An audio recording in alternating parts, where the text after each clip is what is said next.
Vous allez d'abord nous parler du mot préhistoire. Alors, préhistoire avec un P. Quand j'étais petit, quand j'ai commencé à m'intéresser à la préhistoire, à l'âge de 6 ans, je l'orthographiais L''A après histoire. Ce qui dit bien que c'est une notion qui n'est pas du tout évidente. J'ai appris depuis à l'orthographier correctement. Alors, préhistoire, c'est comme histoire. Ça désigne à la fois un objet d'étude, un champ chronologique, et puis une démarche. Donc, objet d'étude, on étudie la préhistoire, démarche, on fait de la préhistoire. Alors, l'objet d'étude, c'est une notion qui est très problématique. L'historien Lucien Febvre disait c'est une des notions les plus cocasses. Il faisait référence, je pense, au préfixe privatif, préhistoire, donc ce qui signifie quelque part qu'on est hors de l'histoire. Et c'est une certaine réalité dans le sens commun. La préhistoire, il faut, je crois, l'admettre, c'est encore, pour beaucoup de nos contemporains, une espèce de temps mythique. Je suis en train de lire l'ouvrage de Pascal Semonsu, Le passé du fantasme. On voit bien à quel point cette préhistoire est figée dans un temps qui ne passe pas. D'ailleurs, lui-même nourrit un peu en écrasant tout, en traitant dans son ouvrage à la fois paléolithique, néolithique, et tout ça, il participe un peu de cet écrasement. Voilà, donc c'est une espèce de temps figé, temps des mythes. Alors ça bouge un tout petit peu, mais ça bouge évidemment toujours je parle du sens commun, dans le même sens, c'est une espèce de longue ascension unidirectionnelle vers le couronnement de l'humanité. Couronnement de l'humanité qui commencerait au néolithique pour certains, ce qui s'est traduit lorsque la préhistoire est sortie des programmes du secondaire. Le paléolithique est sorti d'abord, en 1995, si je ne me trompe pas, et puis ensuite, et le néolithique est resté quelques temps, puis il a fini par disparaître aussi. Voilà, donc c'est très problématique comme notion, une histoire qui serait hors de l'histoire. Les Allemands n'ont pas cette difficulté linguistique, puisqu'ils parlent de Urgeschichte, c'est-à-dire l'histoire des commencements. Et donc ils inscrivent quelque part la préhistoire, évidemment, dans l'histoire de l'humanité. Tiens, on parlait du néolithique. Mes collègues néolithiciens ici même partagent cette difficulté, puisque aussi, d'un point de vue académique, etc., normalement, ils relèvent de la préhistoire. Ils ont forgé le terme, ils ne sont pas les seuls, mais ils se revendiquent de ce qu'ils appellent une proto-histoire. À partir du début du néolithique, commencerait tout de même quelque chose qui ressemble à l'histoire. Voilà, donc, alors, les critères, c'est une certaine complexité sociale à partir du néolithique. Donc, ça voudrait dire qu'il n'y a pas de complexité avant. Bon, de toute façon, cette notion de complexité, moi, je pense que c'est une notion très vague. Alors, on pourrait invoquer les inégalités sociales. Mais au fait, les inégalités sociales, est-ce qu'elles apparaissent avec le néolithique? Elles ne sont pas plus anciennes. Certaines sociétés mésolithiques sédentaires, par exemple, voire certaines du paléolithique récent. Donc on voit déjà que la frontière n'est pas facile à dessiner entre ceux qui déjà se revendiquent d'une proto-histoire et nous qui sommes encore rejetés dans la préhistoire. De toute façon, la frontière entre histoire et ce qui n'en est pas est aussi extrêmement fluctuante. L'écriture, les premières cités, la néolithisation, on ne sait pas trop, sans oublier bien sûr que certaines sociétés sont passées très récemment et brutalement de la préhistoire à l'histoire. Donc vous voyez, c'est une notion quand même très très problématique en tant que champ chronologique. Après, il y a la démarche. La démarche, alors on vient en parler aussi un tout petit peu à propos de la proto-histoire, ce terme dont se revendiquent mes collègues qui travaillent ici même. Ils se revendiquent aussi parce que c'est écrit noir sur blanc dans le bouquin de la Nouvelle Clio qui était dirigée par Marion Lechardius. Elle dit quelque part que les méthodes pour aborder les sociétés à partir du néolithique, finalement, s'apparente aux méthodes archéologiques qu'on va utiliser pour des périodes plus récentes, même s'il n'y a pas l'écriture.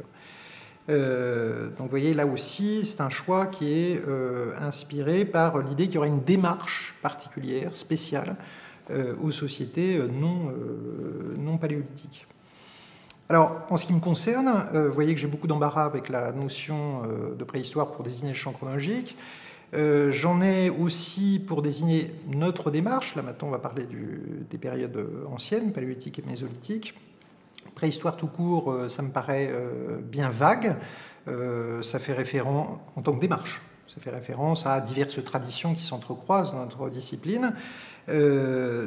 Tradition naturaliste, on va dire, tradition historique de l'autre. Moi, je suis un historien revendiqué, hein, c'est de là que je viens. Et mon ambition est justement de remettre de l'histoire dans la préhistoire, partant du principe qu'il y a un mouvement des sociétés, tout à fait passionnant à étudier, puisque c'est quand même 99% plus de l'histoire de l'humanité. Et donc là, c'est pour ça que moi j'ai forgé, proposé deux notions, enfin une notion qui était déjà utilisée, mais dans un sens un peu faible, la notion de paléo-histoire. C'est une notion, comment dirais-je, à construire. Hein.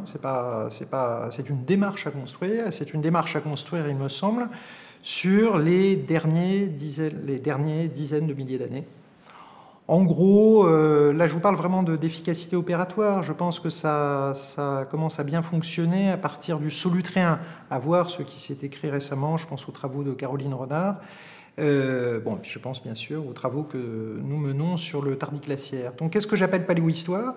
C'est une démarche, une ambition qui s'applique donc à des périodes de temps qui sont, où l'on peut mesurer assez correctement des durées et des écarts de temps.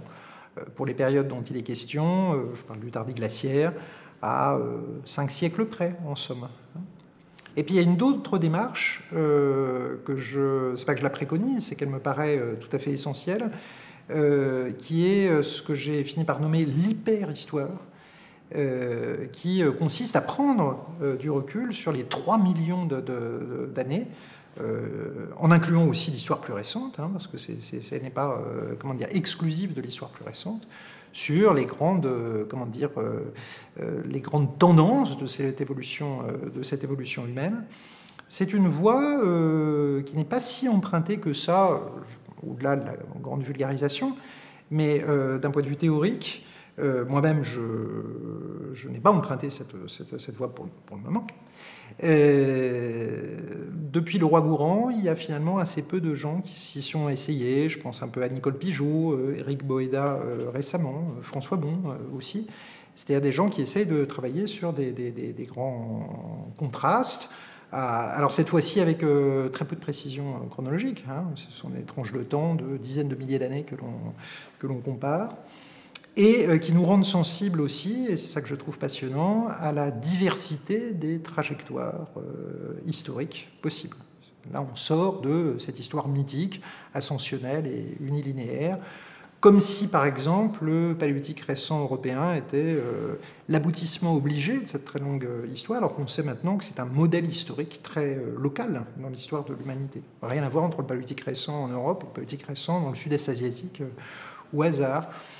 Le Middle Stone Age africain, on en parlait l'autre jour avec je ne sais plus qui, je crois François Bon, n'est-ce pas un paléolithique récent, beaucoup plus ancien que l'européen, d'une certaine manière un peu avorté, hein, voilà. Cette notion de préhistoire, il me semble qu'elle pose la question des peuples sans histoire, et je voulais savoir comment vous vous situez par rapport à ça, cette idée de peuple sans histoire, est-ce que ça peut exister? Alors, tout dépend de quoi on parle. Si on parle de l'histoire en tant que telle, c'est-à-dire, j'allais dire, liée au mouvement des sociétés, j'allais dire peut-être parfois un mouvement inconscient, non planifié. Tout dépend si on parle de ça ou si on parle de la conscience qu'ont les sociétés de leur propre histoire. Alors, si c'est la conscience qu'ont les sociétés de leur propre histoire, Je renvoie bien sûr à la distinction bien connue de Lévi-Strauss entre société froide, société chaude, etc., qui, à mon avis, a fait l'objet parfois d'un malentendu. C'est-à-dire que de cette conscience différente que certains peuples peuvent avoir de leur histoire, avec voilà, une perception cyclique, répétitive, une lourdeur très forte des traditions, etc. On passe à l'idée que ces peuples voilà, auraient éternellement stagné dans une espèce de stabilité absolue, etc. Donc là, je pense qu'il faut faire attention à ne pas confondre les deux. Maintenant, je suis tout à fait prêt à admettre, et je pense d'ailleurs qu'il y a peut-être des éléments qui nous iraient dans ce sens, que les sociétés du paléolithique récent, par exemple, que j'étudie, avaient une perception de l'histoire différente de la nôtre. J'en suis même quasi certain. Ne serait-ce que parce que ces gens-là n'ont pas produit de l'histoire des témoignages, des documents historiques, au sens où, c'est un truisme, ce que je vais dire, au sens où, par exemple, des sociétés étatiques produisent de l'histoire, fabriquent de l'histoire par des textes, par des... C'est des peuples sans historiographie. On peut dire les choses ainsi, sinon que je pense qu'il y a comment dirais-je, ils produisent de la mémoire. Ils produisent de la mémoire, ils produisent des formes d'histoire différentes. Oui, peut-être, sans historiographie, on pourrait dire les choses ainsi.